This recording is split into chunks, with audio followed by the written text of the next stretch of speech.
Okay. Just You're the professional. the more I'm not professional. You're a cinematographer. Funny. That'll be your job. No. Dude, I think we should do something. We talk about movies, but we should make movies. That's what Tarantino did. He worked at a VCR store and he grew up going to the movies and he's like, I bet I could do this. And he did it. No. I think we can. We can, I but think should we we? could. No. No. We should make like sketches or something. About what? Comedy. Dude, I suck at comedy. I'll write. Yeah, that's what I thought. Uh, That's what I thought. it would be fun. It would be fun.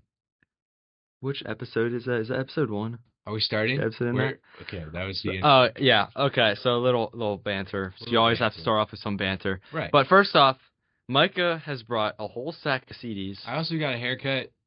and that's why you're wearing a hat. It's really bad. I'm I'm gonna be honest. I'm gonna be honest. Are you going to show it off, or are you going to be like, nope, never? I did it myself. Oh boy, first mistake. And well, when you're doing something for the first time, there's a little bit of leeway. You gotta give yourself a little bit of grace. You're like, all right, I'm just trying something. You know, it's better than not trying something than not doing something.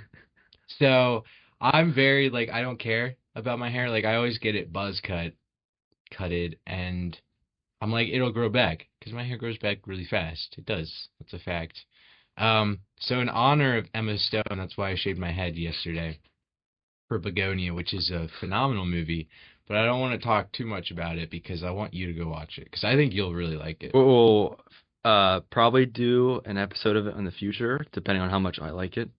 Which I probably will because I like movies pretty quickly. Oh, you're gonna love it. Okay, sweet. It's so good. I'm hyped. It's really good. I need to check out the director more because apparently he's pretty well known for stuff. It's weird because I wanted to say this. It was filmed on a Wilcam 11 VistaVision, which I don't know what that is. And something. VCR is not the right word, but it gave VCR vibes. Like it was very good. Like I'm not knocking on VCRs. You're talking about because it's letterboxed formatted, right? Because in the trailer it isn't like widescreen. Yeah, it's like the square. It's like kind of a smaller frame. And is it like the camera work that just kind of makes it feel like old school in a way? It is. Yeah, it's hard to put words to it. Okay. But it's like it's a good vibe. Okay. I liked it. Okay. It sets like a tone. The coloring and the cinematography, very well done. Okay. But we'll talk more about that. Yeah. Yeah, you want me to talk about my CDs? Yes. So I don't know if it's even the camera, but he has a whole stack of all the movie soundtracks he has. I'm going to show off the only one I have because I just started doing this. I love collecting CDs. I don't know if I'm edit it, but you can see behind me there's a whole line of them. Bro, you didn't a lot of change them. Your clock for... I'm not changing it. I'm not. Yeah, no. Anyway. It's going to be annoying. Every time I look at it, I'm like, yeah. It's not 146. It's 1246. Stop judging me. I'm sorry. I'll cry. No. I do that a lot. Yeah, I know you do. I am a hardcore judger. Yeah. So. Show off what. Yes. Of course. The only CD I have now, it's actually a double disc here, so it's technically 2 albums. It's the original score and the other music they put in it. And of course, it has to be freaking F1. This F1 is the greatest movie. Great movie. Great movie. You haven't seen it? I haven't, but it's a great movie. We'll get to it. Hopefully we'll get Harry on. We can have a whole hour yap sesh about that. Maybe Top Gun Maverick also, because it's directed by the same guy. He also directed Tron Legacy. So, okay. Yeah, really cool stuff there. But yeah, this is the only one I have. All the other music I own is like Metallica, Pantera. Good stuff. Great stuff. Good stuff. But Micah has a fat stack of like, what, 8 or something? I don't know. I don't count. First off. You can't count. First off, I have Interstellar. Greatest one right off the bat. The light is so bad. Holy smokes. You're going to have to edit that or something. I'm not editing anything. The glare is so bad. This is a double disc, too. Oh, okay. It's the expanded edition, but it's really cool because it has, like, the freaking... Oh. My gosh, dude, that's really bad. It has constellations. Constellations on the disc. Okay. That's pretty neat. It has... You flip it over a little bit. That's pretty cool. Matthew McConaughey at his finest. Beautiful movie, Interstellar. Mm-hmm. I also have Star Wars. Episode 1, surprisingly. Yes. Well, it has a little booklet poster thingy. Okay. That I'm just going to whip out, you know. Ew, Jar Jar Binks. Get that guy off my screen. Yeah, worst character in Star Wars. That's actually not as cool as I remember it being. But it's not bad. Dude, honestly... Why is it just her? I don't want... Is it the big plot twist? You have to keep the big plot twist. Yeah. But all right. Yeah. I love Phantom Menace. We really should talk about Star Wars someday. What? I've hinted to some things already, so it's gonna probably be a shouting match. It's gonna be a little controversial. We're gonna have to get the boxing gloves out or something about it, but we'll have to do something. Hopefully next week. Tenet. This is another 2-discer. All 2-discers. It's just so good. It's so good. Robert Patterson. Mm-hmm. What a guy. The man himself. I have Elvis. Dude, why? Do you like that movie? No. I saw it. You just like Austin Butler singing Elvis songs? No. Or... Okay, so I saw it when it came out in theaters, and I was pretty not messed up by it, but I was like, it's something. It's something. It's not even really the soundtrack. It's just the people doing the songs. And the only song I really like by this is If I Can Dream by Måneskin. They're a great band. The Italians. Very cool. Very sexy rock and roll. I love buying a whole album just for one song to have in good quality. Well, there's a couple albums I have that I've literally bought. I'll show you the best album I have whenever you're done showing it. It's funny because you're at a CD store and you're like, oh, I know one song off of this. I'm just gonna buy the whole CD. Yeah. And it's like, oh, it all sucks. Besides that one song. Yeah, it's not what I thought it would be. I got the third. Yeah. Okay. How to Train Your Dragon, The Hidden World, the third one. Dude, not the first. Listen to John Powell doing Test Drive. Oh, you have all. Wait. The second one. The second one's really good. Dude, I do love the soundtrack for that one. How to Train Your Dragon. I always switch between the first and second with being. Yes. I listen to this one the most. Of course, bro. It's so good. Test Drive. I'm gonna be honest. Oh, I also have I have a piano book, sheet music, that John is really hard to play. I'm going to say that I probably only listened to this one time, if even. I actually only saw this movie one time. Yeah, same here. I was like, all the other ones I've watched countless times. Oh, yeah. Countless times. I have Batman Begins. This was one of the first CDs I got. It's pretty good. I like it. It's Hans Zimmer. It's very, edgy type stuff. Try reading the titles of the tracks. Dude. That's what always threw me off. Why would you call them these? I'm just going to see if I can... Dude, no one's going to be able to read that, sadly. Maybe, if people zoom in, but... I don't even know what these words mean. They probably mean something. Maybe they're Latin, but... Who knows? I don't know. And then another movie I only saw once. I don't even actually know why I have this. In the Heart of the Sea. Dude, I remember watching that. We were bored one night. We went over to Redbox. Oh, and that sucker was in there, so we watched In the Heart of the Sea with Chris Hemsworth. Only time I've ever seen it. And Tom Holland? He's in it? I don't know. I may have made that up. One of the most forgetful movies, though. Like Moby Dick. Right. Really cool story. Big whale killing people. That's cinema. But In the Heart of the Sea is like nothing. Yeah, it actually has a stacked cast. Chris Hemsworth, Cillian Murphy, and Tom Holland. I only watched it once. I remember really liking it. I didn't remember Tom Holland in it. I knew it had big names in it. That was before I think he was really popular. You ready to see the coolest thing I have? Yes. Whips out all 9 of your guitars. I don't know where it is. I might have to edit this out. Crap. I want people to look at my freaking... How about I tell a joke? There's half of it. Actually, do I have any jokes? No, I don't have any jokes. I found the cover. I also brought the Dustin. It's a little... Dude, you're going to have to do some shading or something. It's pretty bad. It's Dustin. He has a little walkie-talkie. I think it's season 3, Dustin. Kind of cool, if you're into that. Made in Vietnam. What is this? You found it? Yeah, I did. All right, I'm excited. It has a slipcover. So I found the slipcover, but the thing fell off. So it's Iron Maiden. Yep. One of my favorite bands, I'd say. This is one of their newest albums. Came out in like 21, I think. Take it out, bro.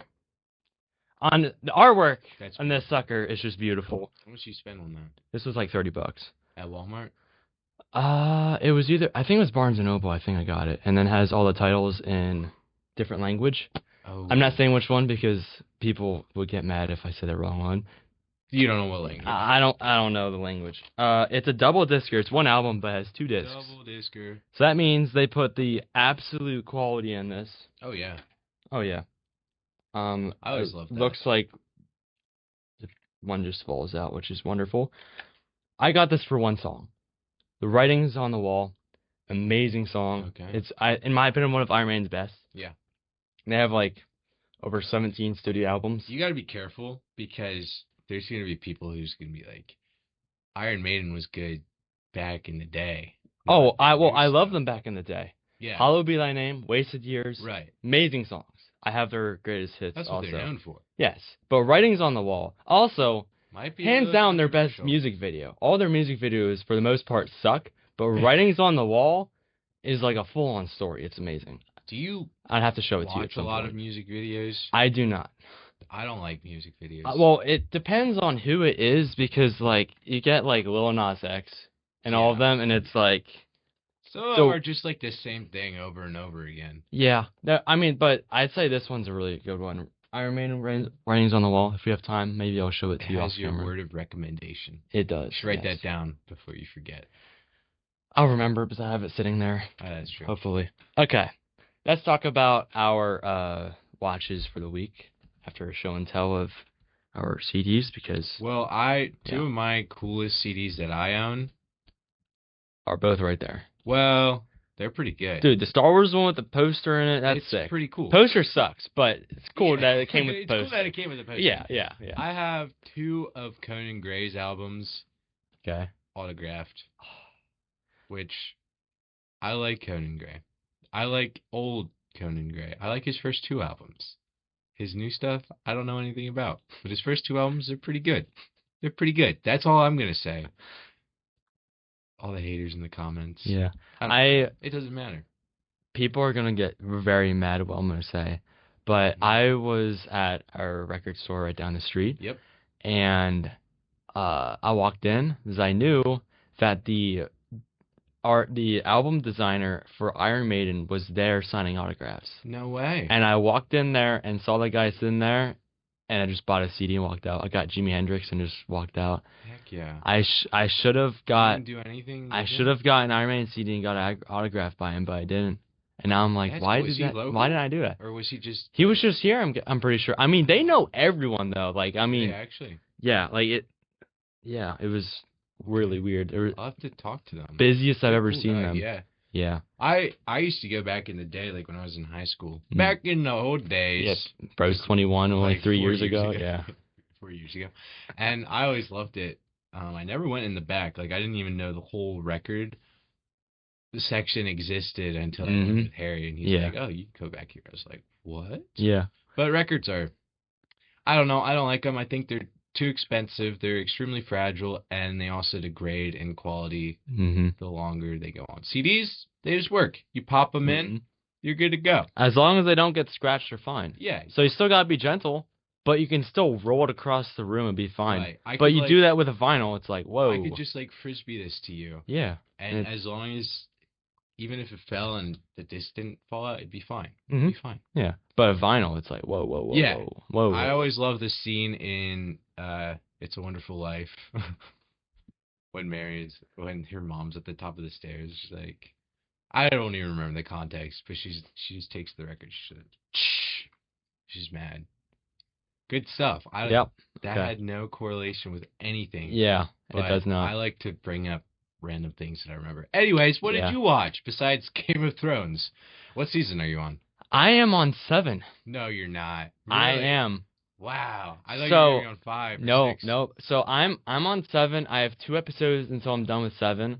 And I'll do a little announcement right now. I'm going to do a little bonus episode on the pod of just me yapping about Game of Thrones. You should. You should. Because I have a very fun idea. I'll tell you off camera because I want it to be a little surprise of what I'm going to do. And I've been watching a lot of special features too. I do kind of want to show you one of them because there's some episodes when it's literally like a 20-minute scene and like the effort they put into it is like absurd. It has some of the best CGI for a TV show ever. Okay. It was like in season 1 you see this girl, she has like dragons down, they're like babies. You see them grow over time. You see the animation get better over time. Season 7, you see them fully grown, lighting stuff on fire, and it's amazing. It gets you excited. It gets me very excited. Season 7 is really like... Is it good, or is it like... It's really good. Okay.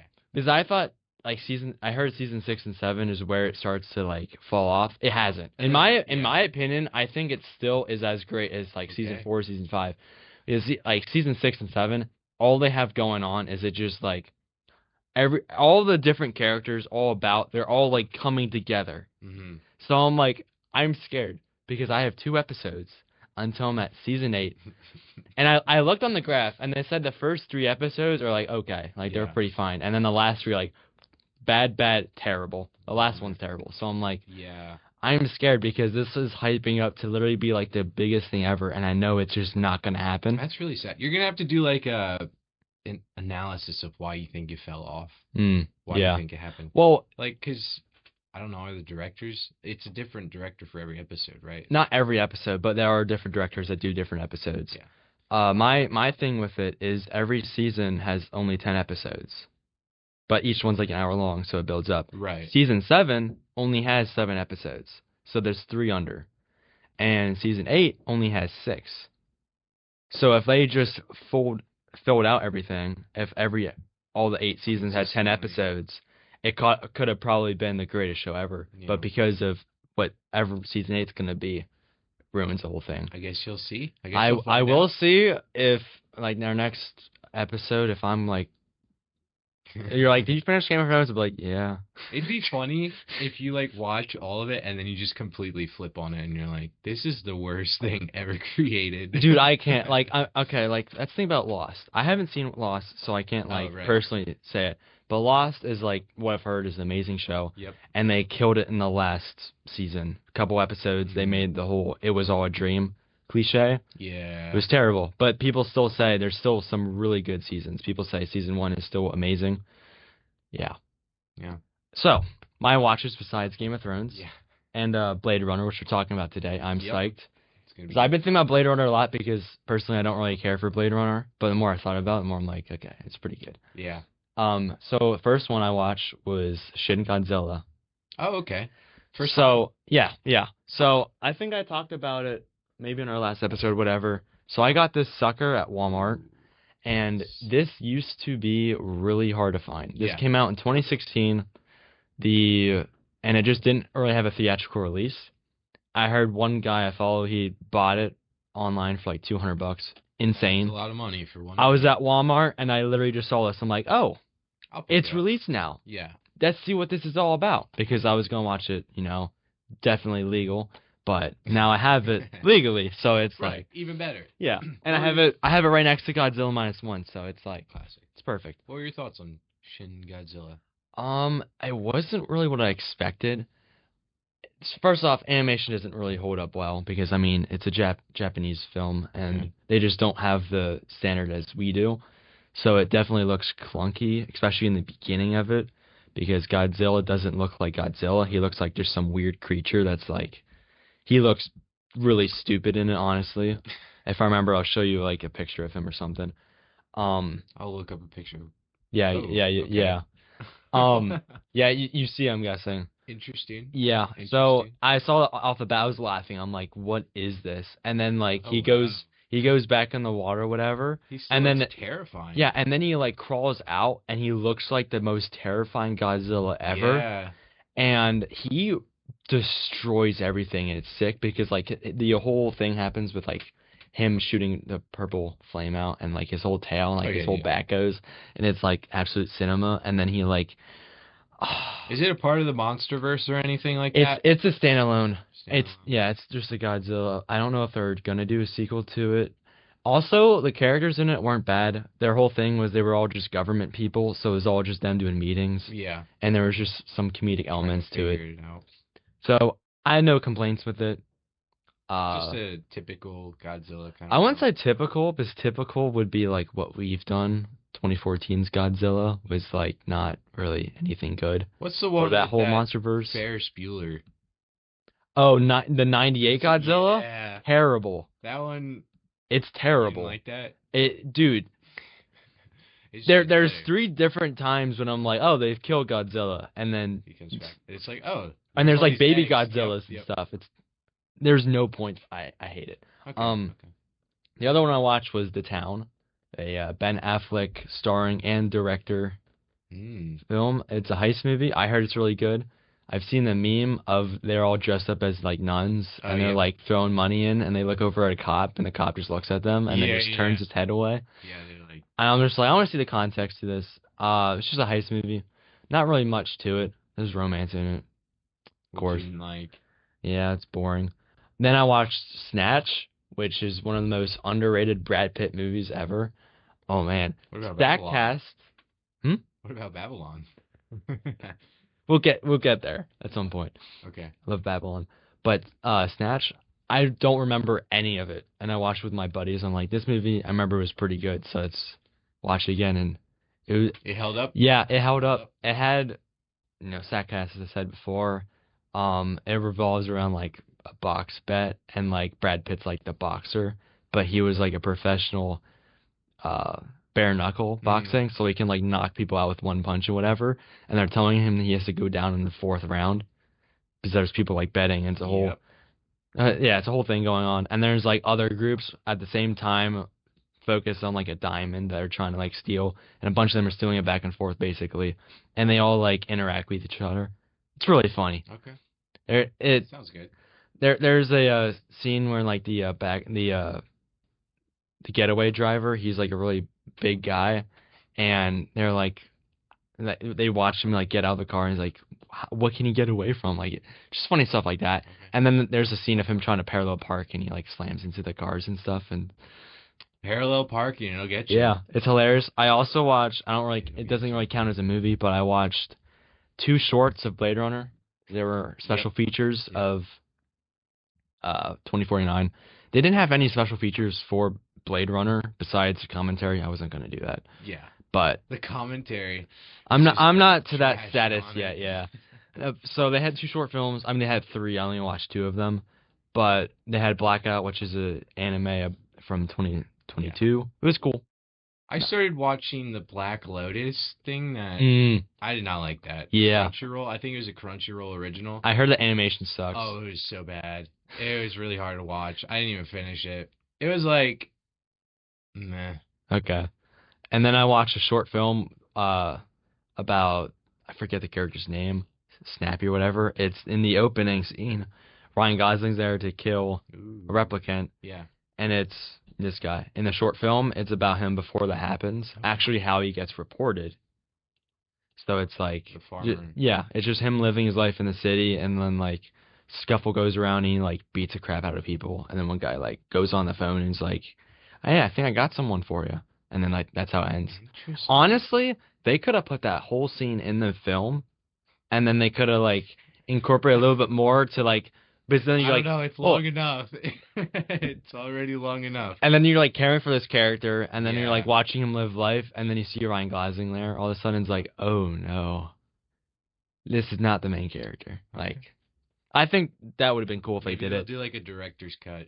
I read somewhere, and I don't even know if this is true, and we'll talk about it, but they said they might have like 4 hours of 2049. I read that too. I was like, yeah, okay. So, Dennis, what have you seen this week? I was lacking a lot. I didn't watch a whole lot. I watched Ballerina because we watched.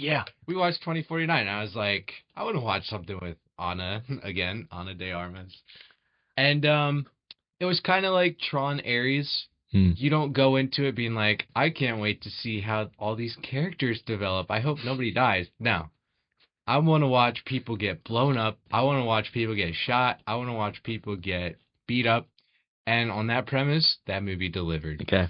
Let's talk about John Wick for a bit, because Yes. now you're caught up in the entire series. I love John Wick. Yeah, I love John Wick too. Have you watched... Yeah, I've seen all of them. But have you watched The Continental? I've not. Okay, I did. Okay. It was weird because you're like, oh, you're all caught up? I've been caught up. Did you watch Ballerina? Yeah, I saw it in the theater. Oh, okay. Yeah, so what did you think of the use of John Wick in Ballerina? Because I feel like they played it safely. They were like, let's expand the universe, but it's still like, John Wick. Right. So that we still have to put John Wick in there to like get people in there, put him in the trailer and all that stuff. But I do think that they didn't use him too much. It still was all about, the Ballerina character. It was all about her training. Yeah, Eve. Her training and everything. And then like the final town scene, which really good. Dude, that town, really good. I was like, bro, I would live there. Like, very nice. I will say though, like the fight between Eve and John Wick was a little forced. It's like, of course you need to put John Wick fighting again. You need to have them fight, but you know that neither of them are gonna die. Yeah. So it's kind of like, in that retrospect, it's kind of like, it's predictable. Yeah. But I liked how they were doing the events from the third movie. So he revisits his old family, and she's just kind of in the corner watching him going down the stairs. And then they have an interaction. I was like, yes. I loved it. I thought it was really good. What was your favorite bit with the weapons? Because there's a good bit with a flamethrower. Yeah. There's a good bit with grenades. The grenades. My personal favorite was the whole stack of plates. When they're both sitting on the floor and they're just hitting each other with plates, taking turns basically. That was good.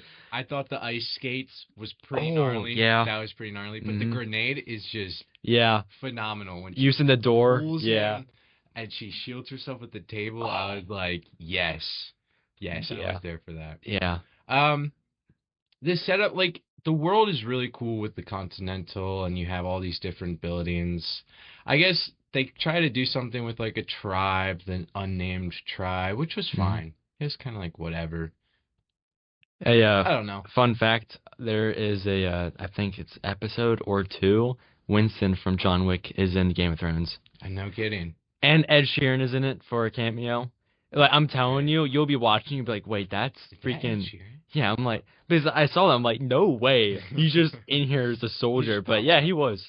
I remember watching like a reel about, they were filming Game of Thrones, and they're all in like, I think it's like cold, there's a siege going on, and the people were like actually pissed because they were like they were actually like living there for a little while. And so like the scenes shot with them when they're like mad and whatnot, it's like, it's real. Yeah. I don't remember anything. I probably shouldn't have brought that up. Anyways, Ballerina was cool. If they do a sequel, I would go watch it. I would too. Well, I think it's a perfect way of getting it into its like own thing besides John Wick, of just expanding the universe. I like that a lot because they can do a lot of things with this, and I don't think that it would be overused. Yeah. Because like you're watching John Wick all throughout, and you're seeing all these different characters already in the background, different assassins or whatever.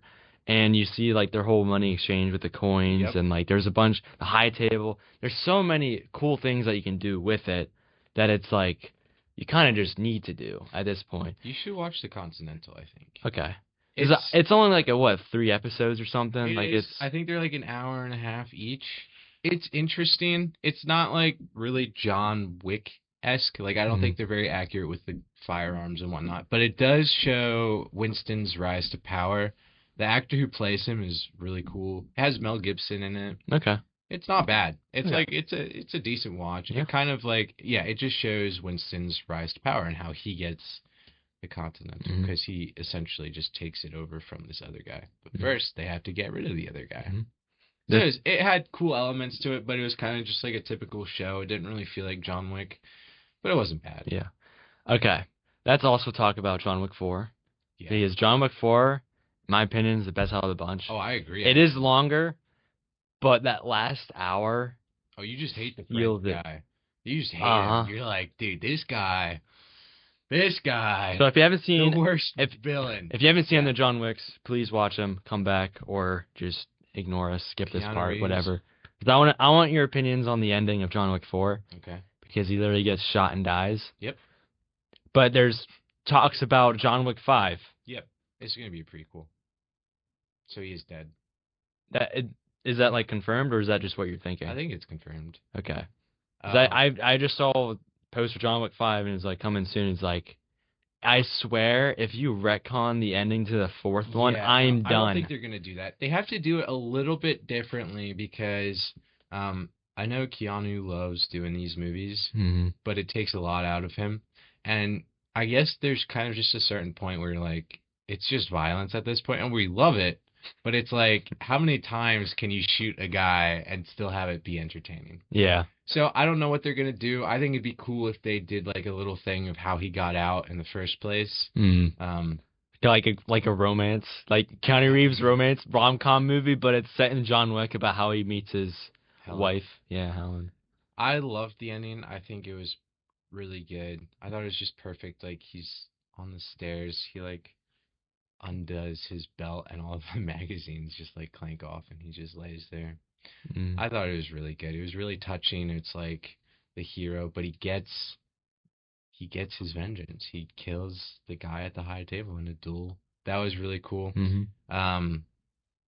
Sharon dying. That was really sad. That kind of hit. Yeah. But Winston is just a great character. I think he's one of my favorite. Well, because like you understand, because like in the second one at the end of it, John Wick shoots a guy in the face in the Continental. Yep. And he's like, you know what I have to do. Like, this is just my business. I can't have to do this now. Yeah. And he's still even nice. He's like, you got an hour. It wasn't like instant or anything. He was like, I'm still giving you leeway. You better like. Yeah. Like, I'm being as nice as possible, but still, I have to basically say, someone kill him. Lawrence Fishburne, his character is really cool. I did like the sumo guys in the fourth one. That was a fun little thing. Yeah. That Continental, like, that one was really cool. I liked it. Ballerina, I will go watch the sequel, and I think they set it up perfectly. Like, she gets the bounty for $5 million on her head, so I guess we'll see what happens. Yeah. I wonder when they'll do that.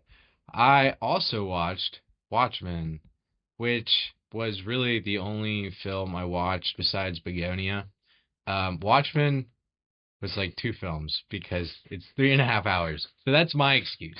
That's like, I watched like 3 movies this week. That's my excuse. Watchmen. When was the last time you saw that? Since I think 23. It's been a hot minute. You gotta rewatch it. I know how like depressing of a feel it is because there's not really any good characters. They're all just people, and then there's like the blue guy who, does stuff at the end. It's like, just doesn't have a happy ending. The whole thing is just like, there's a HBO show of it, and it's like hour episodes each, and it's longer than. Okay. If you want to watch, because I heard that's also really good. Okay, I might check it out. I'm gonna read the graphic novel. I'm really excited about that. But 2009, Zack Snyder, you could not make that movie again today. You could not make that movie again today. It is brutal. It is raw. It is gritty. There's so many good one-liners. It's such a good movie, but I did have to stretch it out over like 3 days because it's long, dude. I was like, I can't. And it's like, it doesn't feel good to just sit down and watch an hour of it. You got to like do a palate cleanser in between. Like, I got to remind myself that life is good and there is hope. Because like all these heroes, they're not good, kind of like what you're saying. Yeah. But the whole prison scene. Yeah, you're going to have to remind me. I'm sorry. Well, it's interesting because you might not even have seen it. I don't even know what's in. Oh, yeah. Well, because you said your cut was 3.5 hours. Yep. I think the one I watched was only 3 hours or something. It still was an extended cut. Yeah. I don't know what you watched like the ultimate extended, and I just saw the extended or something. About the Black Freighter bit. So there's like a little sequence that they do of this kid reading a comic, and it literally has nothing to do with the rest of the film. Like you see that guy. I think the only thing so he sits at a fire hydrant every day and he's reading this comic and you follow the storyline of the comic, but then like something happens. And I mean, gangs come and beat him up because they're like, you're reading comics? What are you, a kid? And then how it ends, he gets nuked basically at the end. Oh yeah. And it's like he's like the guy's like that sells all the comics. He's like, you can keep that comic. He's like, the kid's like, thank you. And he goes to leave. He's like, I never got your name. He's like, my name's Bernard. And the guy's like, no kidding, my name's Bernard too. And then they just get nuked. And they just like you see their bones just disintegrate. You're like, oh okay. The soundtrack is so good in that movie too. Like just the songs that they use. I got riled up. I was like, yes, Desolation Row, My Chemical Romance. I think it's a cover of a Bob Dylan song, but the ending to that though, like my favorite character was the guy with the hat, fedora, whatever, with like the spotted mask. I always forget his name. It's Rocksham something, but yeah. But doesn't he get murked pretty bad at the end of it? Like, doesn't he get shot or something? Oh, no. He gets disintegrated. Yes. Yeah. And you just see his blood all over the snow. There's a bit when Dr. Manhattan's on Mars, and it has, like, the whole glass orbiting thing. I was like, this is beautiful. This alone is, like, cinema. And then Laurie, whatever her name is. I'm so bad with names.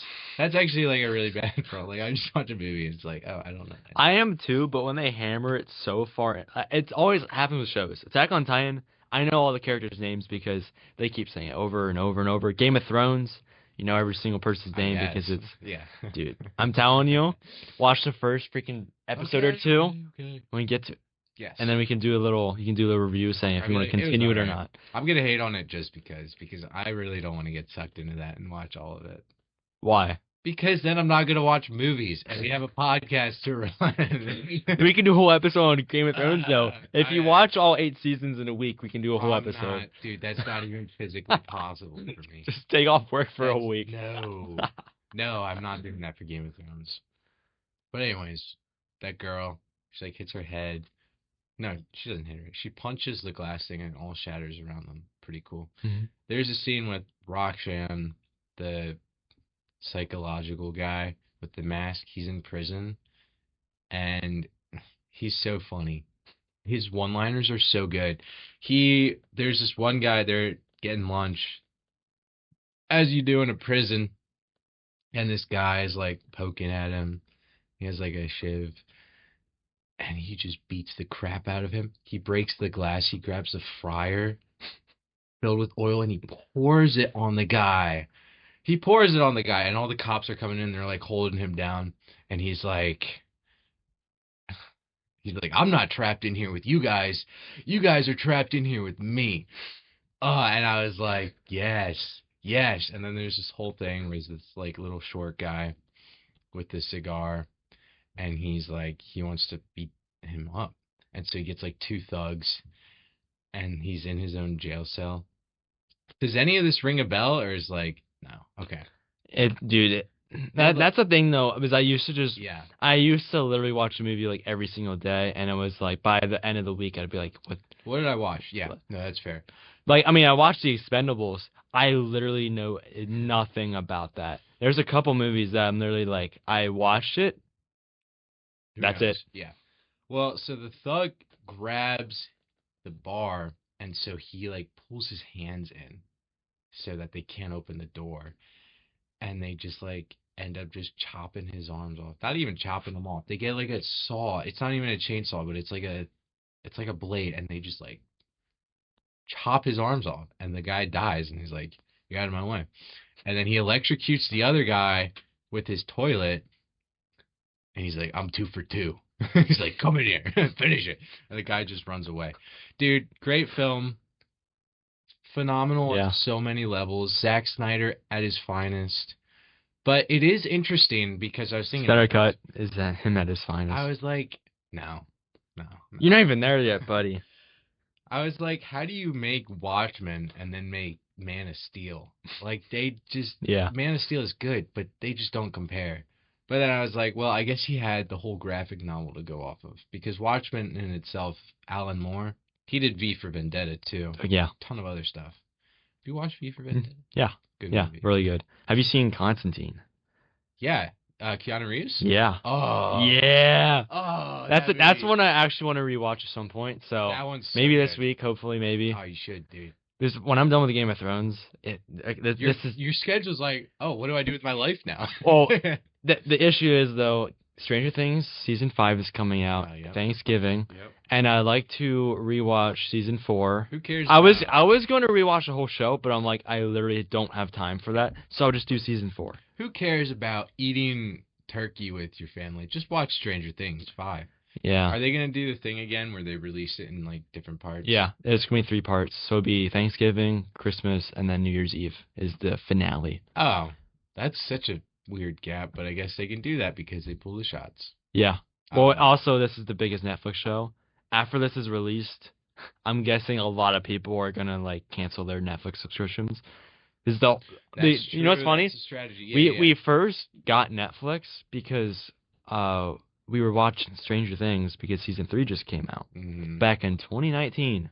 Yeah, that's how they. And here we are, and now it's finally over, and it's like this is crazy. Cobra Kai is done. Cobra Kai was fantastic, great show, every single way. All 5-6 seasons, amazing. That's how they get you. Because I remember Mandalorian Disney Plus. That was a huge thing. It was really good. And it was like they released an episode every week, but they did a lot with the Disney Plus originals because they had all those superhero shows.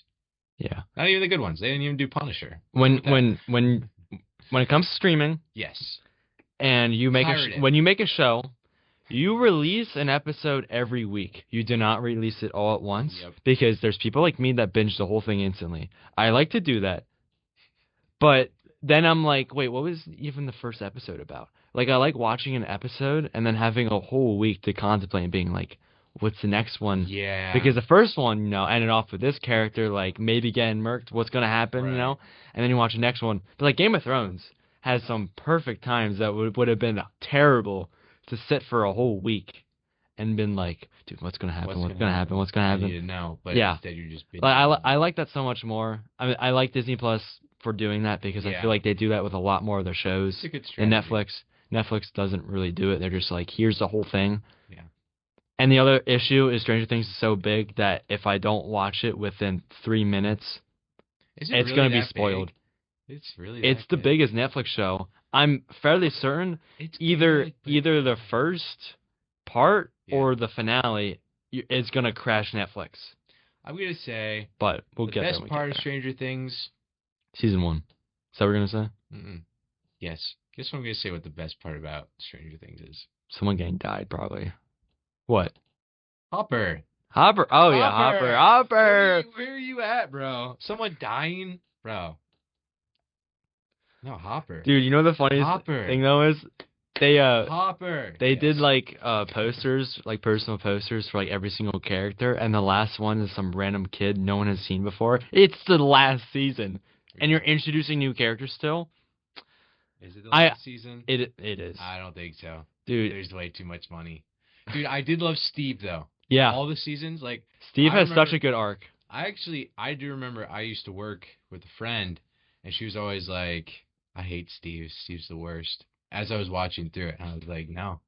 Steve is the best character. Yeah. Even when he's not nice. I still love him. Would you sacrifice watching season 4 so then we can talk about season 5? You've seen the first 3 seasons. Yes. So do I remember any of that? You don't. I'll have to. Okay, I'll pull up like a YouTube. Yeah, recap. do a recap of the first I'm not 3. Rewatching all 3 seasons. Yeah, but watch the 4th one definitely, because you haven't seen it before. Okay. There's a lot of stuff in the 4th one. There's a whole new like mystery because the first one's a whole like where did Will go, and there's the whole Demogorgon. It's a whole weird thing.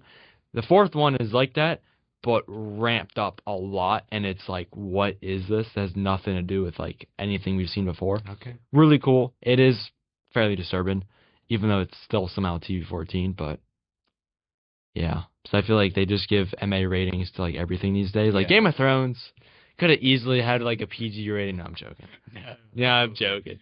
No. Dude, you can censor as much as you can, and it still is like... It's pretty bad. Yeah. Says the one that hasn't seen it. Okay. Should we talk about Blade Runner? Let's do freaking Blade Runner. We're 40 minutes in. Now we're getting to Blade Runner. Oh man, dude. Blade Runner. So I'll be honest. I researched what Blade Runners are. I didn't even know that Blade Runners are replicants themselves. I didn't know that. until like yesterday. What Sadly, do you mean? they are replicants. Oh.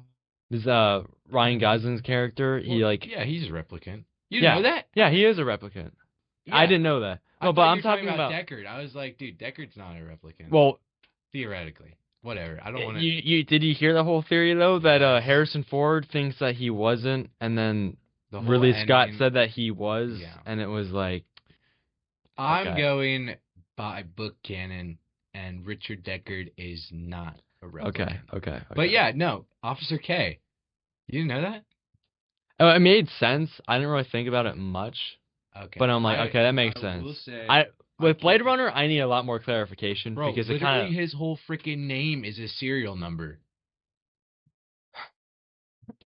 Okay. There's so many allusions to it. Like one of the first scenes when he's walking in the police station and the police are like, they like spit at him almost. They like jeer at him. It's like a quick. Yeah, because he's a Blade Runner. He kills replicants. It's terrible. They all do that, but he's literally one of them. Anyway. There's so many. I'm flabbergasted that you didn't know that. Dude, There's stupid. There's so many like references to it where it's like, what makes you better than us? And it's like, I follow orders. No? Okay. Whatever. Blade Runner is a replicant. Blade Runner is a very deep. He does movie. The baseline thing. How did you? I'm so confused. How did you not know that? Can we move on? Baseline, intertwined. How does it feel to be intertwined? Intertwined. Yeah. They just do it to me. Yeah. Let's see how it goes. Dude, memorizing the whole thing and just start like saying that, it's like, wait, cells. Cells interlinked. Interlinked. Cells interlinked. Interlinked. Yeah. We should memorize that. Dude, that would be so fun. Like as like a warm up to like I don't know. That would, every episode. Just welcome to the green room and then just Okay. Anyway. Did you know that Officer K was a replicant? Yeah. Yeah, it's crazy. Yep. The whole boom. Mm-hmm. My mind is blown. Anyway. What else did you find? Final Cut, which is the one we watched, is the preferred version by Ridley Scott and everyone. We have to clarify the first one and the second one. Yes, so let's just talk about the first Blade Runner. 1982. Yep. Yep. Fun facts about Blade Runner is it came out the same day as The Thing, which we have talked about recently. And guess what? They both bombed in the box office, which, we'll talk about the numbers. Cult classics. Yeah, they both became cult classics, but they bombed because of freaking E.T. And you know what I think about E.T.? Not a good movie. I haven't watched it, so I don't know. It's not worth it. That my parents were hyping up. It's like, man, it's such a classic, and we were all watching it, and we were like sleeping, and it's like that wasn't. You and your parents were like, yeah, my parents were like, that wasn't. Same thing with Edward Scissorhands. Okay. We were like, my mom was like, this is such a good movie, so I'm like, okay, fine, I'll watch it. It was not. It's just boring. I remember watching. There's like a clip of the interview. So like he's auditioning the kid for E.T. And it's literally Spielberg doing lines as a police officer. He's like, we have to take it away, and the kid is like. He just knocks it out of the park. And at the end, Spielberg's like, all right, you got the job. I don't know, it's a cool little tidbit of trivia. Anyways, Blade Runner. Do you know what the budget was? $30 million?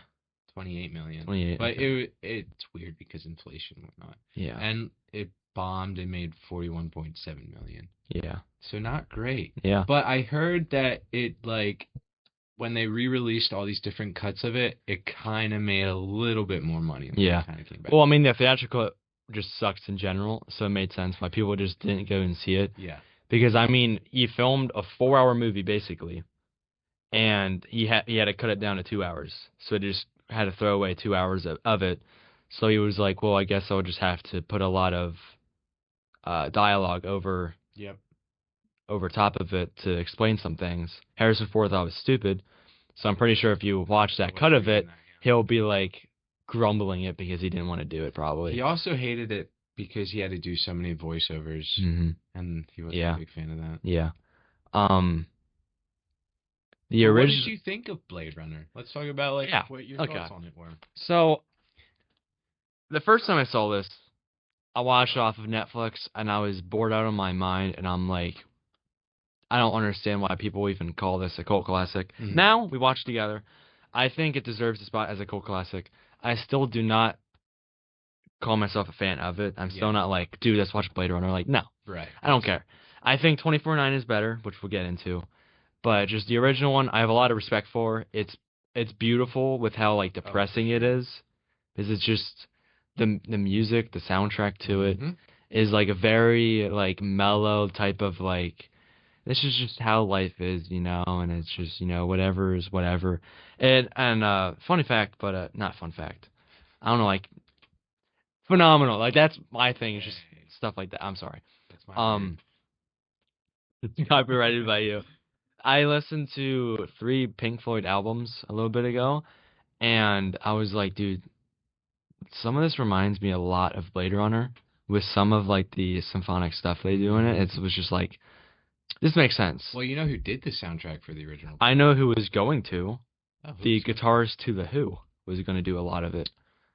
But he hopped out of it because he was doing another one, and that one was not good. So he was like, yeah, I'm done. Who did it? Enlighten me. Hans Zimmer. No, it wasn't Hans Zimmer. He did the second one. Vangelis? I remember I like one of the songs on it. I think it's Rachel's theme. It's a little bit of We'll get to the romance aspect at one point. Oh, man. I remember watching Blade Runner, and I liked it. And then I remember watching it again, and I didn't like it. And then I watched it with you, and I was like, I do like it. I think the acting, the dialogue, it's not really there. But just cinematically, the colors, the textures, the imagined dystopian future, all the tech, really cool. I think it was ahead of its time. I think I read somewhere, too, where someone was like, the reason Blade Runner wasn't great was because people were not ready for a dystopian 2019. So I don't know. I mean, you contrast that to Back to the Future 2, their 2015 or whatever. Yeah. It's very like bright colors, skateboards, hoverboards, yeah. very cool sneakers. Like instead of it making it look like the future's going to be so much cooler, and it just looks like it's just going to be terrible, and it's just like, what even is this? I will say one of my favorite scenes of Blade Runner, something that I always think about, is when it's after he gets beat up. Harrison Ford is back at his apartment. He has like a shot of like vodka or something, and his like mouth is all bloody. So he like puts it up, but like a little bit of blood comes out, like mixes with it. I always think about that scene. That's pretty cool. Yeah. Anyways, you didn't like the romance. Why not? Did you like the romance? What was the thing Harrison Ford said that we were both cringing because he was like, tell me. Oh, it's so bad. Yeah. Like, kiss me back. Yeah. Tell me you like it. Dude, no. Some freaky stuff. You like the romance in it? Yeah, that's what I thought. Even when so it starts with that one guy in the interview. Mm-hmm. I do like the contrast of that. He's like, what's a tortoise? And he's like, the other guy's like, smoking the cigarette. He's like, it's a type of turtle. Like, he's just like so done with it. But like when that guy is about to beat Harrison Ford up and he's like, wake up, time to die. It's like, bro, that was so cringe. Yeah. You remember that? Yeah. It was like, okay. But then he gets shot in the head. He gets domed. Right? Which W. Rachel move? Yeah, the only W. I can't. Besides her getting shot in 2049, but that wasn't even her, so doesn't matter. Or does it? You don't like Rachel? Dude, she's weird. I mean, I don't want them clankers near me. I don't know. I like her as a character. I love the whole thing with the owl. It's like, is that real? It's like, no, maybe. Who knows? Yeah, I do like the interview with like Deckard and Sarah, and like them being like Rachel. How did I forget that so quickly? She's like, is it testing if I'm a replicant or a lesbian? It's like just funny quips like that. That was the only scene I really liked with Rachel. I didn't really care. You didn't care for Rachel? I didn't really care. The original opening to Blade Runner was going to be basically what 2049 was. Of guy in like a whole suit doing like yard work or something. Yeah. Kind of in a way. And he was like making food, and Deckard was just waiting for him to like go get his food, and then just shoots him. That was gonna be the opening. Yeah. And I'm like, that would've been cool. But I mean, they basically did it anyway. Yeah. When we talk about 24/9. What do you think about Sebastian and Pris and what's Roy? Roy. Oh, the replicants that are going against Deckard are like trying to live. Well, yeah. So Sebastian is like the toy maker, and so he's the one playing chess with whatever his name is. The guy in charge of the replicants. Roy. No. The one that manufactures them. I don't know. You don't know? Like that's the thing though. Like Names? Blade Runner, like I'll definitely want to watch it again, but it's like I just feel like I just can't remember. Read the book if you want. The Tyrell. Yeah.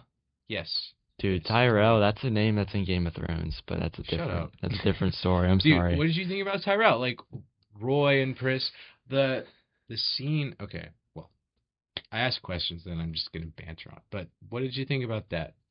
The chess game. Roy kills Tyrell. Mm-hmm. Kind of ironic because he created him. Mm-hmm. Yeah, I think. Do anything for you? And Sebastian, you said that's who. Sebastian's the toy maker. Yeah, the one who was playing chess with Roy, yes. Right? Yes.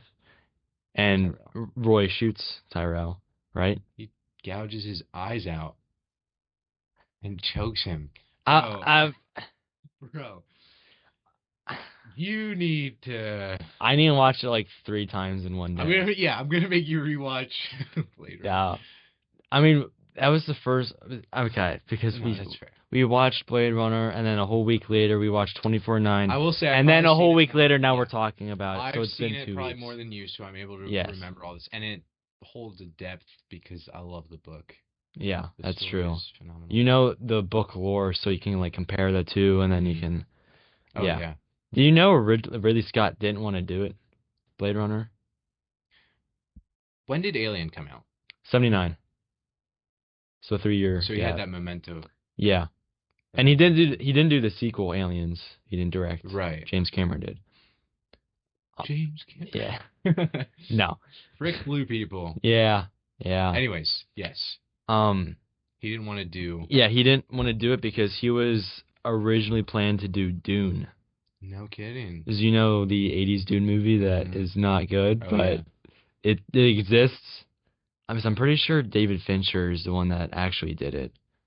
But yeah, like he was gonna do Dune, that fell through, and then he was like, he kind of went back to it's like, I guess I'll do it, and he wanted to bring his whole team from Alien to do it because I mean, he knows how to do stuff, so it's like makes sense. But there was like some agreement because a lot of them are British. He had to have Americans there, and there was a lot of tension when they were making it. Harrison Ford had beef with Ridley Scott about everything, and then Ridley Scott had beef with the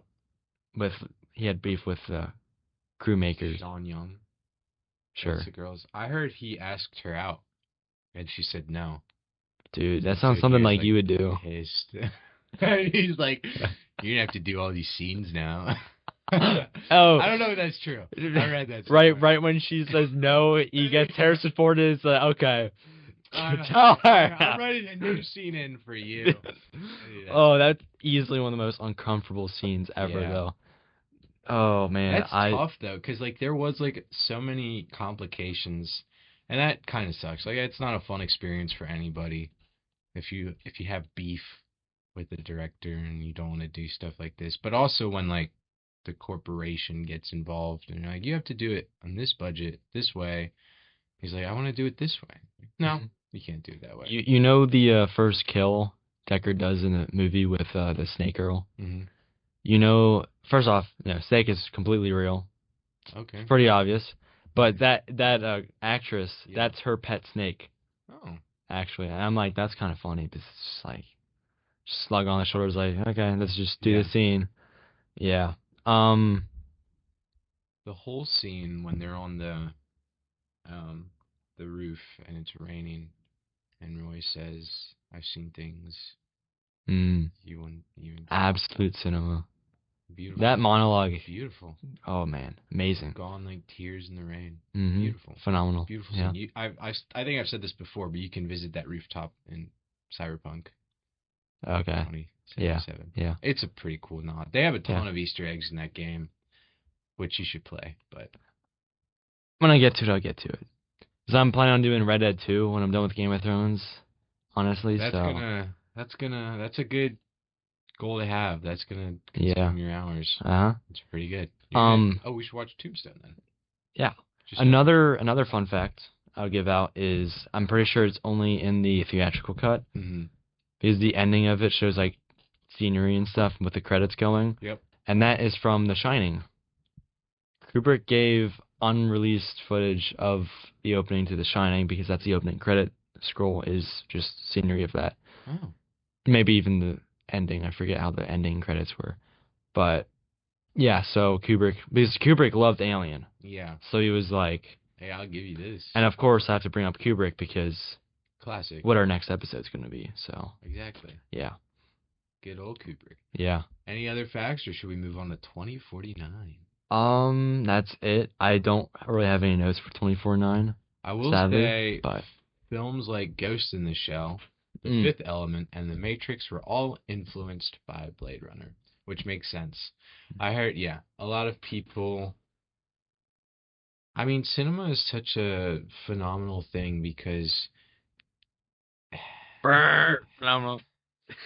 It's such a intricate process, and it's just it would be very cool to have like something that, like a web, and you're like, this director made this movie, and as a kid, this director saw that movie and he made this movie, and then someone else saw that movie and they made this movie. Like just the movies that stack on each other and are influenced by one another. And they all start from like the same places. Yeah. Scorsese, Kubrick, well, I mean, Hitchcock, like of course. Even older than that, yeah. Yeah. Like moving pictures. Mm-hmm. I don't know, just very interesting. Yeah, I just find it really cool. Now, 24/9, in my opinion, the better one, because the plot was just a lot more interesting. It's like OG Blade Runner is like, I'll be honest, I don't even know what's going on until Deckard is just chasing Roy around, and it's like, oh, he's a replicant, kill the replicant, you know. It's more of just like montages put together. Yeah. And the plot somewhat is lacking. Yeah. But 24/9 is all about, you know, him going through the files and finding two, a boy and a girl, like replicants or whatever. Children that were born from born from replicants. Right. But like they're both the same like DNA, which is like impossible. Mm-hmm. So it's like, well, what is going on? And the other thing I find cool is Harrison Ford's in this, but you don't see him until the last hour of the movie. That is true. Or like the last half hour. Like it's insane. Yeah. But I still think it's beautiful how they did it. I think it's good. I remember watching it a long time ago. Maybe not too long ago. But I remember looking it up, and Ridley Scott had said, like, it was okay. They should have taken, like, a half hour out from it. And I was like, shut up, Ridley Scott. Nobody likes you. You shot a 4-hour Blade Runner. Yeah, that was going to be your first cut, honestly. But then when we watched it last week, I was like, maybe he's on to something. Because it does feel really long. But I've seen it a fair amount of times. So I guess it's kind of like with Parasite. Like, movies just lose their color and their pizzazz if you watch them too many times. Mm-hmm. But, yeah, Blade Runner 2049 is really good. The box office. Oh, yeah, please. So the budget was $150 million. Okay. Which makes sense because it's very long, great animation, great CGI, great things going on. Box office was only $259 million. Oh. And so they were like, oh, this movie's going to be great. It's going to make a lot of money. But they were wrong because the fans, I don't know. Yeah. You can interpret it however you want. But what are your favorite aspects of 2049? Let's first talk about the opening. Okay. Because the opening scene just shows what's on the line already. Because, you know, flying cars. Yeah, flying cars instantly off the bat. You know, see him landing. You know, whatever. Sits down, whatever, waiting, and then in comes Replicant. Yep. And you know, Officer K is like, well, I'm sorry I have to be here to do this, but yeah. And then, good job. You know, they have like a really good dialogue, and of course, the actor that plays a replicant. I forget his name. Really good actor though. He's in the Guardians of the Galaxy movies. Mm-hmm. He's in Knock at the Cabin. He's in Dune. Yep. All over. He's really good. Dave Bautista, whatever his name is. Yeah. And then they scuffle around, and then Officer K shoots him. And he gets punched through a wall. Yeah, first. he gets thrown through a wall, and then Officer K walks out, whatever, tells the drone, scan the whole place, whatever, Mm-hmm. and then he looks over that tree and sees a plant, Wall-E style. Like Wall-E style, yeah. I was pretty sure he's gonna put in a boot, but he didn't. I was like, wow. But and then they go and then they find the box that's under the tree, and it's from there everything unfolds. Bones. Yeah, goes from there. Yeah. Ooh. Yeah. I would have loved to see this in theaters, I think, because just the opening with like all the solar panels and you see the car go by, like just the whole landscape of that dystopian future. It would have been so good to see in IMAX, I think. Seeing that in IMAX on actual good speakers that can withstand the bass. Yeah. Because when me and Michael were watching this, my sound bars were not.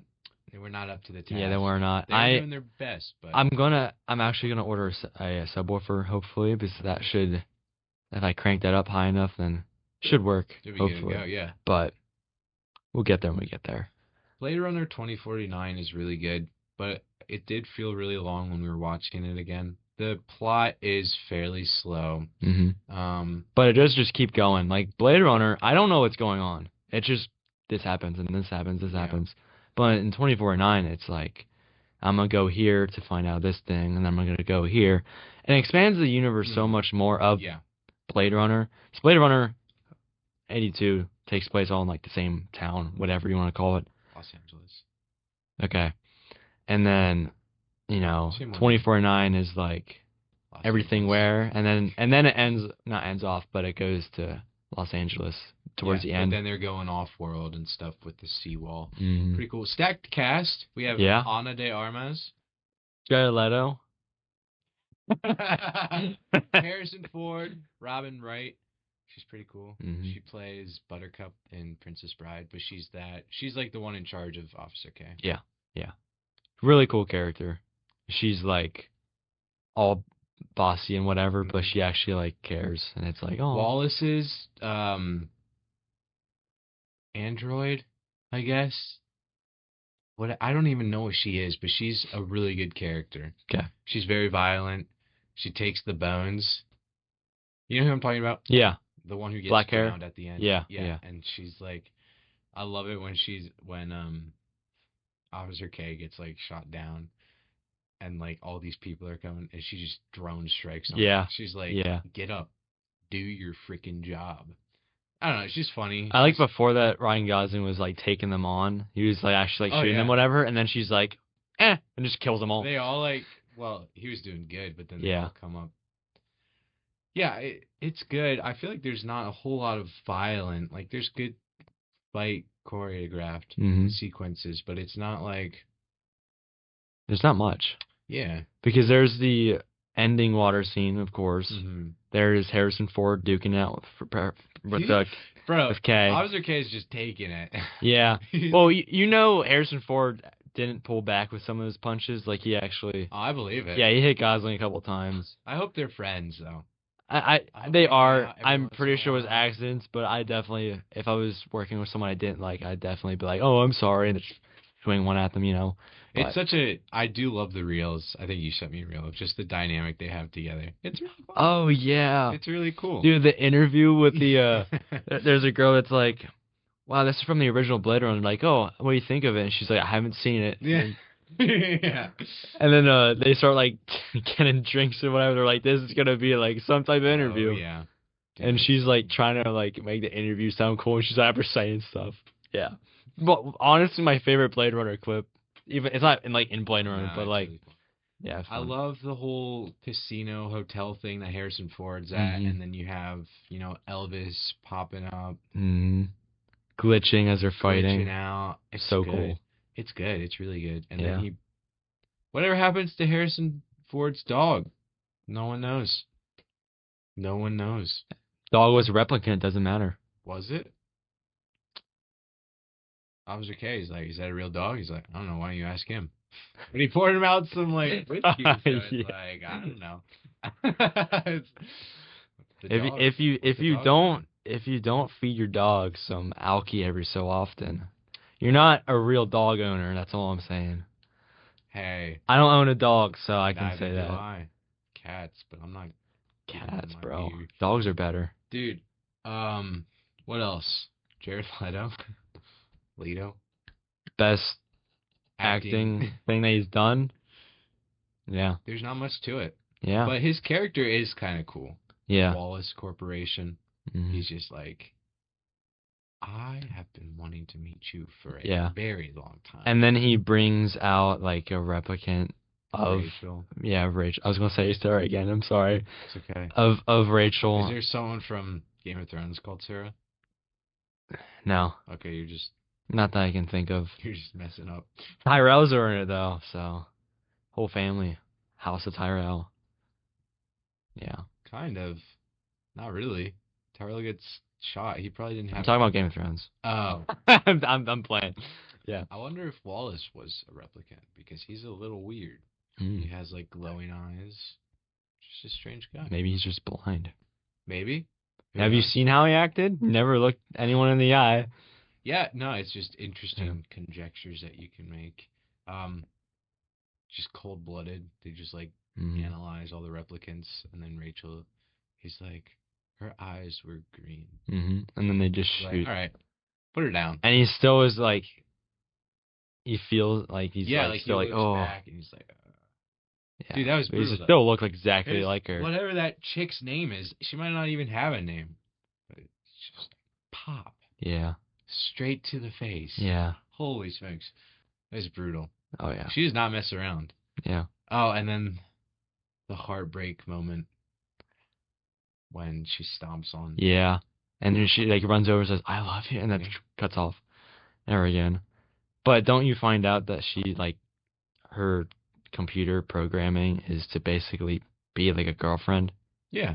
In a way. So it's just like, that's her whole thing. Yeah, but it's not like... Why are you saying that? Are you just realizing that now? She's not... It's not like just them two. You know, she's doing it with freaking... Oh, yeah. Thousands. Yeah, that's the whole thing. Yeah.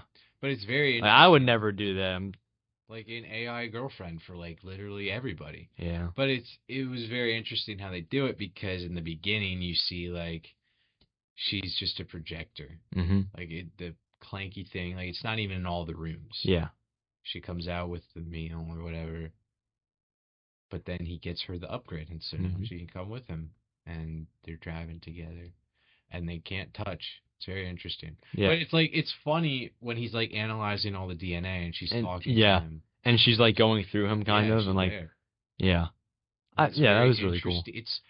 It's such a bizarre concept because they're both robots. Neither of them are real. But then they hire like a real person for that. Yeah. Yeah. A mature moment that we won't talk about, I guess. But it's just weird that they hire a real person. I thought she was a replicant also. Maybe she was. Because, I mean, replicants are always about, doing her job. And if she was supposed to be a, whatever you want to call it. I think the argument is that, so, Ana de Armas' character, she goes to the three hookers, really, is what they are, and she's like, hey, go up to that guy. And the other two are like, oh, he's a Blade Runner, let's get out of here. So obviously they're replicants, but then the other one stays, so maybe she's not a replicant. But I guess she is, because she puts the tracker in his coat, and then that's the whole thing. Yeah. What do you think about that? Do you think they're going to do something with that? So they wanted the resistance of replicants. They're enslaved to mankind, off-world, horrible situation, but they want to rebel. But they want the right leader. They want the child that was born between a human and a replicant to lead their revolution. 2099? Yeah. Maybe. 50 years later? Maybe that would be cool, but they have to wait 50 years to make it. So. Right. So it comes out in 2049. Yeah. I think it's interesting. I think I read somewhere that Ryan Gosling was going to be in it, but then I looked up at it recently and I didn't see his name. I saw a bunch of people that I didn't know, so I was like, I think it's Amazon's going to do it. So I guess we'll see. I don't know about Amazon. Are they going to bring Ridley Scott back? Ridley Scott, what is he doing? Gladiator 3? Napoleon 2? Oh. Oh, no. Bro. The most mid-action movie. Isn't that what Napoleon... I didn't even watch it. I love Napoleon. My buddy was like, I'll watch it. I said, I love Napoleon. I'm not watching that movie. Oh, you didn't even see it either? No. Okay. I heard it just focuses on Josephine. Oh. Who cares? Yeah. And Waterloo? Waterloo's great, but just go read the section on Les Mis. And I also heard it's like an R-rated movie, but they don't do anything that's like... that actually gives it that rating. Yeah. Like, there just isn't that much violence. Ridley Scott, what an interesting character. Yeah. Because... he's done Alien, Blade Runner, Napoleon, of course, Gladiator. What? What did you just look up? How old do you think he is? 70? 80? He's 87. Dude. He was born in 1937. Dude. Oh, he did The Martian? Oh, yeah. Bro. What? Dude, I have to see what he's up to now. That's insane. He's 87 years old. And he just did Gladiator 2 and freaking Napoleon? Oh, he did Prometheus, which is a prequel to Alien, which is pretty good. I heard that's a classic. Yeah. Hannibal, which is a prequel to... Hannibal? Yeah, prequel to Signs of the Lambs. He did a Robin Hood movie. Did Black Hawk Down? Yeah. Have you watched that one? Yep. Yeah, that's I have it too. Gucci? He did Body of Lies, which I have and I haven't seen, but he did it, so I have to see it. Oh my goodness. He did Exodus, Gods and Kings with Christian Bale, which I heard is not a good Bible movie. I do kind of want to do an episode. He did G.I. Jane. He did Murder on the Orient Express. Yeah. That's a classic. Wow. Dude, he's done a lot. Wait, I'm gonna sort by year. I want to see what he did like first. With his films grossing a total of $5 billion worldwide. Wow. Dude, we're just like, dude. What is he up to now? What is he doing now? Dude, I don't know. He's probably... And his like first big movie was Alien in 79. 87. Which means... Wait, and he was born, what, 38? 37. 37? He is also an executive producer on the Blade Runner 2099 TV series and will direct the sci-fi film The Dog Stars. But I don't know how old that is because it says Gladiator 2, which already came out. That's... Wow. What a guy. What a guy. So he would have been 42 when he directed Alien. Back in 79. That's insane. What a guy. And that was like literally like his first big movie off the bat, Alien. I didn't even think about that. That was his first one. We have to see it because you haven't seen Alien. Yeah. So it's like... I guess so. I really want to do Alien and then watch Aliens. It's different directors, but they're both doing the same series. Right. And they're both amazing, which is very surprising. Yeah. But... I was watching Watchmen, and I was like, what if this was Zack Snyder's first film? That would be insanity. Yeah. What was his first, Zack Snyder? Since we're just talking about... I think he did some other stuff. I think he did, I don't remember. It's not all superhero movies, though. Yeah, he did 300, I know that. Oh. He didn't do that many. This part. You'd be an easy binge to just watch everything he's done. I want to watch his cut. The Zack Snyder cut. You think that's as good as Watchmen? What? The Zack Snyder Justice League? Oh, yeah. Oh, yeah. Really? So he's done a couple of short films, but his first movie was Dawn of the Dead. Dawn of the Dead from 2004. And then he did 300, which people say is great. I haven't seen it. And then he did Watchmen. So Watchmen was his third movie. But... that is insane. And then he did Legend the Guardians. I don't know if you recognize this. Oh. But this is like something that we would know from our childhood. Yeah. So he did that randomly. Show the folks at home. Oh, the folks at home. If the lighting looks great. Dude, that honestly looks great on mine. All right. Anything else about 2049? No. I don't know. With Blade Runner, I don't have many words with it. It's one of those things I like to just watch every so often. I kind of feel the same with Godfather. Because Godfather's just perfect. Right. But I just don't really have much to say for it. Because I feel like it's already been said with everything. It's interesting because I think of Blade Runner and I think it's like so much more vast. But really, it's only 2 movies. Mm-hmm. I mean, Black Lotus doesn't count. But the short films that you were talking about. They add a little bit more to it. Right, but it's like that whole universe, it's just 2 movies. Mm-hmm. And that's kind of all there is. But really good for sci-fi films. Highly recommend it. You could fall asleep to the first Blade Runner. It's like a soothing. Yeah. I don't mean like boring wise, but it has some of that element. But just like the shades of blue, the synth. It's always raining. Photography, yeah. It's just nice. Oh, apparently Harrison Ford was like 50 nights in the rain. Like that's what he did. All the acting is like 50 nights in the rain. Wow. So that might be why he didn't like it that much. But 2049 is also really good. Harrison Ford, I think, is just better in that one. You just like his character. Yeah. Richard Deckard. Well, also, Harrison Ford was 82. He would have been in the middle of doing Star Wars still. Indiana Jones just started at 2. So he already had 2 big hits. Yeah. And then he's like, let's do Blade Runner. And, yeah, now that's also a cult classic. Yeah. But he's good. Yeah.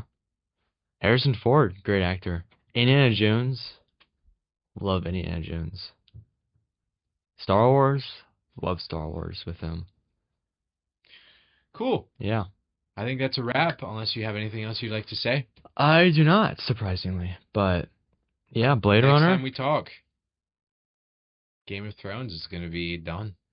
And maybe. Hopefully. You're going to be like, what do I do with my life? And I'll either be really happy I'm done with it, or I'm going to be, like, just replace pissed off. Dead too. Yeah, I'll probably hop right into it, maybe. Sure. Or I'll just freaking go on a rampage and watch a movie every night or something like that. But we'll see. Spice it up a little bit.